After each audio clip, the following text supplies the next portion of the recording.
मीन राशीवर राहू परिवर्तनाचा काय परिणाम होणार? राहूला छायाग्रह मानले जाते. राहू 30 ऑक्टोबरला मेष राशीतून मीन राशीत प्रवेश करतील, म्हणजे मीन राशीत दुसऱ्या घरातून पहिल्या घरात येतील.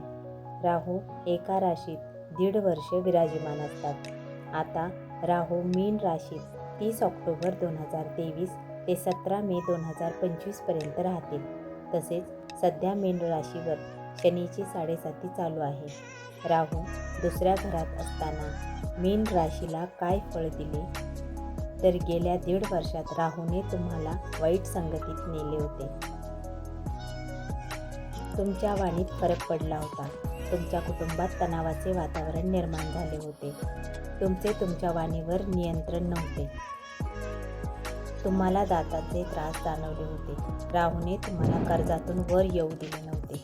क्षुल्लक गोष्टीत तुम्हाला अडचणी आल्या असतील, पण आता 30 ऑक्टोबर नंतर ही स्थिती बदलणार आहे. हे राहूचे परिवर्तन तुमच्या जीवनात खूप चांगले बदल घडवून आणणार आहे.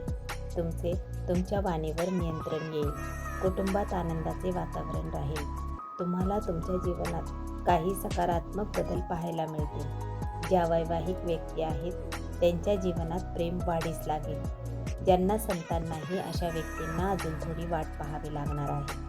तुमच्या प्रेमजीवनात थोडे वाद राहतील. करिअरमध्ये चांगला नफा मिळेल. तुम्ही मोठी खरेदी करू शकता. विद्यार्थ्यांना हा काळ थोडा कठीण. तुमच्या अनेक अडचणी दूर होतील.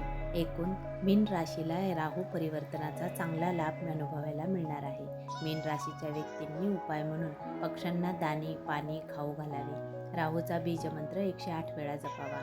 मंत्र ओम भ्राम भ्रीम भ्रौम सहा राहवे नमः. तसेच शनीचा बीजमंत्र 108 वेळा जपावा. मंत्र ओम प्राम प्रीम प्रौम सहा शनिश्चराय नमः. धन्यवाद.